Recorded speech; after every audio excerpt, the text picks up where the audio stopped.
Good morning, everybody. Welcome to Cherry Points, the podcast. Thank you so much for joining me today. Today's podcast, which is also available on my YouTube and my Instagram, which is Cherry Love Official X, is all about dating and sex, the good stuff, the things we really want to get into. So, a while ago, I put some polls up on my Instagram for y'all to take. And you did, and thank you very much for taking them. They were very helpful and very insightful. So I put some polls up about sex and dating. Do we kiss on the first day? Do we have sex on the first date? One night stands? What do we think of them? Just to see if we are all on the same page, or is there like a divide? Now, a lot of them came out the way, I kind of figured they would. I'd be like, oh, yeah, no, I did think this would be more than this would be less. I just wanted to get like a consensus of what everybody else was thinking, because I have my own opinions, which are great and, always right. But it's just one opinion. And I wanted to get like a wider scope of how we feel about dating and sex in relation to dating. Do we all feel the same way about certain things? Is it very clear cut? Is there some sort of like ambiguity there? So, again, thank you all so much for doing the polls. They were very, very helpful. And they gave me a really good look of how we're all feeling or like what we're all thinking. They were very interesting. So, let's just dive right into some sex-tistics. Yeah, okay, I'll stop. So, first one was, do you kiss on the first date? 89% said yes, and 11% said no. Now, this one, wasn't really a shock. I kind of figured that most people do kiss on the first date. Now, I will say I did get a lot of messages after that one going, yeah, but only if I really like them, or only if there's like a spark, or only if I want to see them again. Which, yeah, I think that's the general idea. If you want to see someone again, you do give them a bit of a kiss at the end of a date. Now, I will say this though. I'm one of those people that if I'm like 50-50 on somebody, if I'm like, I'm not, do I like them? Do I not like them? Is there like something there? I do need a bit of a kiss just like see if there's a spark. Like, yeah, no, there is something here. Or like, or does it like plateau and it's just like, I kind of have just lukewarm feelings about you, or it's not like there. Or if I'm drunk, I just kind of kiss them regardless. And before anyone starts with, well, maybe just don't drink on the date then. Grow up, okay? You've clearly never been on a Tinder date. So, there you have it. Most people, if they're feeling it, some, even if they're not, will kiss on a first date, which, yeah, I feel like that's accurate. That's like an accurate representation of like dating. So the next question I asked was one night stands, yay or nay? 72% said yes and 28% said no, which I think is that's a fairly accurate statement. I think most people have had like a one night stand here and there. I don't think they're as big a deal as they used to be. Now, there is still like stigma. I'm not going to like pretend like there's not, especially with women having one night stands. There is still like, what's her problem? Oh, she's a bit of a slut. That's just the way our society is. But yeah, no, I think most people, we're all right with one night stands. I feel now, though, that our lives are so busy and so compact that sometimes you do just want like a one night stand. Like, you don't have time for a relationship, you don't have time for another person. Really, you just want that like one night of like sex or like intimacy just to get you through the week. Don't act like you haven't been there.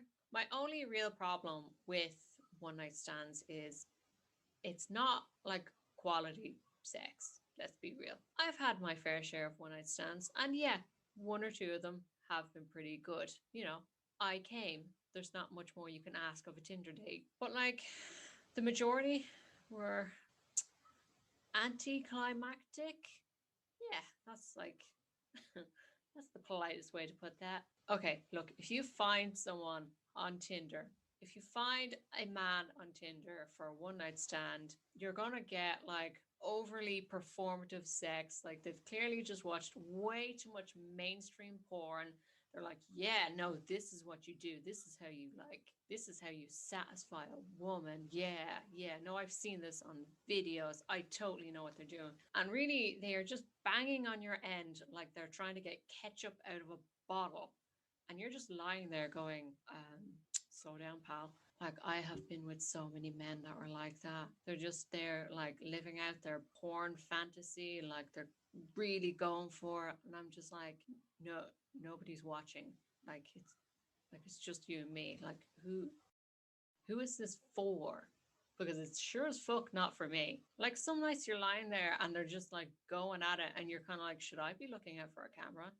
And just like a little public service announcement for all the guys out there listening, porn is not real sex, okay? That's not how two human beings have sex. Like, she acts like she likes it because she is being paid. I hate to blow your mind, but yeah, she's faking it for money. So, can we please stop with the really aggressive, porn like one night stand sex? It's not working.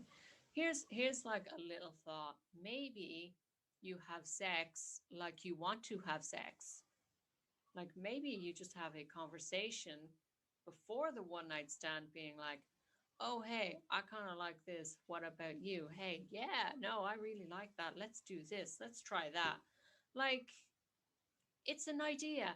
Maybe try it on one or two people. Like, you don't have to tell your friends that you had a conversation with someone before you had a one night stand. Like, you can tell your friends anything. Maybe we communicate a little bit more before a one night stand so it's better sex for all around, okay? Okay. Okay, so like the next poll I put up was, would you be less interested in someone if they slept with you on the first date? 22% said yes and 78% said no. And like, okay, I asked this because I'm sure you've heard guys talk about this as well. Like, whether it's all just bravado or it's something they genuinely feel was something I really wanted to know. So, like, when guys say, "Oh, I'm all about the chase," they're like, if you let me have it, I'm not going to be interested anymore. I'm just going to walk away. You have to make me like chase it. You can't just give in to me, which sounds very assaulty, but okay. I just want to know, like, is that like a genuine thing, or are those guys like just full of shit? And I have a feeling at 22%, yeah, they are just kind of full of shit. But, I feel like it was an interesting question to ask because some people do genuinely get bored like really quickly, like, okay, we've done that. Now I'm kind of good. But it's really nice to know that 78% of people wouldn't be less interested in you if you slept with them on the first date. Okay, so the next one I asked was, when it comes to dating apps, do you get FOMO, the fear of missing out? 27% said yes and 73% said no. Okay, so I asked this one because I've heard a lot of people say that dating apps, there's too many options. Like there's too much options and it's hard for them to like settle on one person because they keep going, "Oh, but what if there's somebody else?"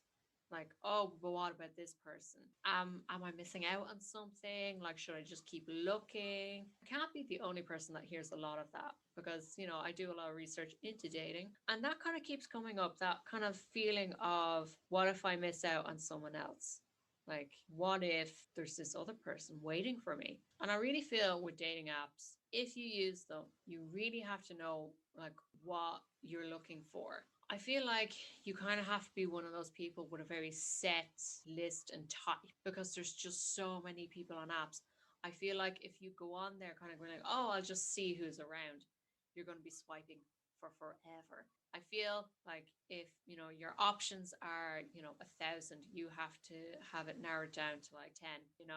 I think if you have the whole, okay, I just want to see who's out there and have a look at my options, like going to bars or like speed dating events or any of that kind of, that's sort of a better place for that attitude, I think, because like your pool is narrower, so you can kind of have a better look of what your options are. I feel on dating apps, people kind of get swamped by them.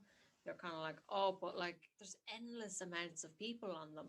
like if you don't sort of narrow down what you are looking for, like I want 6 foot, blonde hair, blue eyes guy in, I don't know, 35 with like a good career job thing. Yeah, that makes sense. Good career job thing. Yeah, that's what I'm looking for. I feel you will find someone quicker because you have narrowed down what you are looking for. It's like a needle in a haystack. Okay, so like the next question I asked was, do you feel there's still stigma around women wanting slash having one night stands? And this dead ass was nearly 50-50. 56% said yes and 44% said no. I mean, I asked this for obvious reasons. I was curious. Do people think like there's still more stigma on sexual women than there is on sexual men? And like, honestly, I do kind of feel like that number is right in a way. Because, yeah, I do feel there's still a lot of stigma on women having one night stands, being like comfortable in their sexuality, being confident in their sexuality to know what they want and that they only kind of want this for one night and then they're going to move on. Like, I think the wider world is kind of changing its mind and being like, no, that's okay. Strong, confident women can go out, they can have sex if they want to just for one night, and it's like not a big deal. But I still feel in those smaller circles, like in social circles or like your small towns, they are never going to change. Like, it's still that, oh, did you hear about her last night? You literally have people counting your number, giving you side eye. So I definitely do think there is a lot of stigma on sexual women still. There's still a lot of slut shaming, a lot of pulling a woman down purely for the amount of people she slept with. It's funny though how the men who you don't sleep with are usually the ones calling you a slut though. Isn't that interesting? Isn't that like a fun fact? So like I do think the attitude is slightly changing. It is becoming more acceptable. Like we see it in our media. A lot of shows geared towards women are showing, strong, independent, confident women having one night stands and being, in control of their body, in control of their sexuality, and finding some sort of like power and strength in it. But Mary down the road still thinks you're a bit of a hooer. Like, and I really feel like that's the attitude. Like, wider world, yeah, no, you get yours. Smaller circles, slut. Like, it is very hard to change the attitude and mindset of small towns and small circles. It is genuinely like living in the 50s. That's the attitude. Now, the last question I asked, which I found very interesting and is getting its own podcast episode all to itself, would someone's number of sexual partners impact your perception of them, be it higher or lower? 35% said yes, and 65% said no. Now, what was interesting to me about this was that more women said yes, which I found very interesting because the general consensus or the general feeling is men care about the number of sexual partners you had more than women, which I don't know. I just find this really kind of fascinating because you usually label men a bit slut shamey. Like, regardless, you always kind of feel like, oh no, a guy's going to judge you on that, but a girl won't. And well, actually, yeah, we do apparently. Now, I did a huge deep dive into this, and it will be its own separate episode because I just did so much on this. But it actually kind of made sense to me that, yeah, actually, a lot of women would judge a guy or another partner. But like, one, nobody wants a fuck boy. Sorry. And like another thing, women, like, we don't want virgins. I'm so sorry. After doing my deep dive in this, like, I don't know, it kind of then made sense to me why a lot of women would say yes, I that would impact my perception of somebody. In 2017, there was a survey done, and in that survey, both men and women said the ideal number of sexual partners a person should have in a lifetime is between 7 and 10, with a cap of 15. Anything higher than 15, that they were more likely to very likely to end the relationship. Also, anything less than 1.2 sexual partners, and they were also likely, very likely to end the relationship, which I found quite fascinating that we can be so limiting. Now, I would say this was an American study, so this is just a general idea of like a US sort of mentality about sex and relationships. But I kind of feel like that number would kind of feel fairly correct for like Irish or UK sort of mentalities about sex as well. But like 7 to 10 people in a lifetime is apparently ideal, and anything over 15 and you don't want to know, like that's so few people. Like when you tally it up, 10 people in a lifetime, that's like one every 2 years. So you're allowed to sleep with one person every 2 years to be an ideal partner. Like that's madness. And it was both men and women who agreed to that. Like it, because like usually you would say, oh, that's just like a man thing, but it's not. Women feel the same way. Apparently, I don't, but like other women. I would be in the bracket that, there is no such thing as a high number. Like you usually assume men and women think sort of differently about sex and like sexual numbers and like what's sort of acceptable for one and not acceptable for the other. And actually, we're kind of on the same page. I actually found doing all these polls like really interesting. Like I just found that kind of enlightening, you know? It's it's cool to know that on most things, yeah, we actually really agree. And yeah, no, I actually feel the same way. And that's pretty cool. What's not so cool is finding out that you're only allowed to sleep with like one person every 2 years. Otherwise, you're going to be branded a slut. But, that's on both sides. So at least it's kind of equal.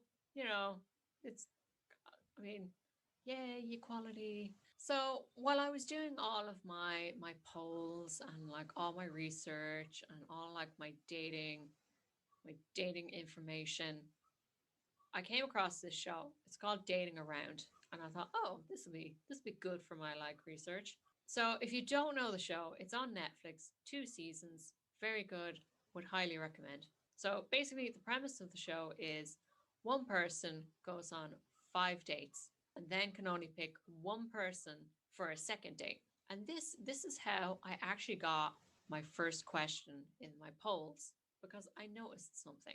And the thing I noticed was, so what I noticed was, right, the person going on the dates, the people they kissed on the first dates was never the person they went on the second date with. So like they'd have the 5 dates, okay?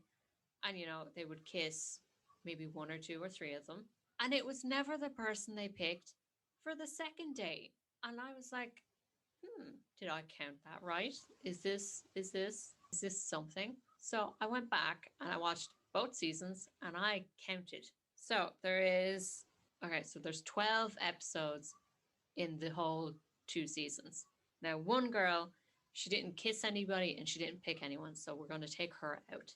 So out of 11 people that went on dates, that kissed someone, and then went on a second date with someone, 5 out of 11 people didn't pick any of the people they kissed on the first date for their second date. Are you with me? So, like, almost half didn't pick who they kissed to go on a second date with. Out of the remaining 6 people, only 3, yes, that's right, 3 picked the person they kissed on the first date to go on a second date with, which I found mind blowing. And yes, it does not take much to blow my mind if this blew my mind. But I just thought that was a bit mad. And it was men and women. So, like, it wasn't just men who, kissed someone and then just didn't pick them. It was both. But I thought that was really interesting. Like, I feel like that says something, but I don't know what it says, but it says something. Now, obviously, there is variables, okay? Like, Some got drunker on other dates than others. Maybe there was just no like spark when they kissed the people they kissed, and that's why they didn't pick them. Maybe the other person said, no, actually, I don't want a second date. But that would still mean that they kissed someone and then like didn't want a second date with them. And I just thought that was kind of interesting that like almost half didn't pick someone they had kissed on the first dates for their second date. And like I've been on the receiving end of that. Like I've kissed someone and I've been like, "Oh yeah, we had a great first date," and I've never heard from them since. So maybe that's why I find it interesting, because I am slightly bitter about some dates. But yeah, that kind of links, well, that kind of led me to asking my first poll question, which, if you remember, was, do you kiss on a first date? And yeah, people do kiss on the first date, but that does not mean that they like you, apparently. Now, I know I did say I was 50-50 and I always need to like kiss to see, but I have never kissed someone and let them think that we were going to go on like a second date. Okay, so I've always been upfront and honest. Don't at me. But I guess that is like another question. If someone kisses you on a first date, do you expect the second date? Like, do you just take it that that is a yes to a second date? Like, if they don't say anything, if you kiss, you end the night and it was a good night, do you expect like the second date, or can you expect the second date? Like what is it about a kiss that confirms, is a kiss really a sign of interest? Like, can you put that much behind a kiss? Like, I don't know. That's just like another interesting question I have for y'all. Like, what does a kiss actually say? Is it a confirmation of like interest or a second date, or is a kiss on a first date just a kiss? Let me know your opinion on that on here, on YouTube, or on Instagram. Let's start another conversation. What can you tell from a kiss? Can you actually tell anything from a kiss, or can you tell everything from it? I know I'm getting deep now, haven't I? That's what she said. I had to. I'm sorry. So, thank you so much for listening in with me today. I hope you enjoyed this podcast and you follow me on here, on YouTube, on Instagram. My Instagram is Cherry Love Official X. You can find my link tree on there with all of my other social media links. So I hope you have a great day. I hope you found this interesting, and I hope you join me again real soon. Love you guys. Bye.